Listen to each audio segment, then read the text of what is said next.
ਗਾਂ ਕੱਢ ਮੜਾ ਜਿਹਾ ਮੋਟਰਸਾਈਕਲ ਗਿਰ ਕੇ ਤਾਂ ਦਿਖਾ ਦੇ ਹੁਣ ਗਿਰ ਕੇ ਦਿਖਾ ਦੇ ਮੈਂ ਨੈੱਟ ਤੇ ਪਾਊਂ ਫਿਰ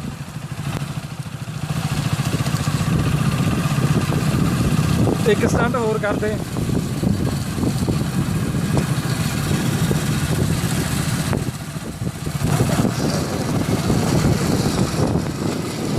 ਕੱਢ ਦੇ ਹੱਥ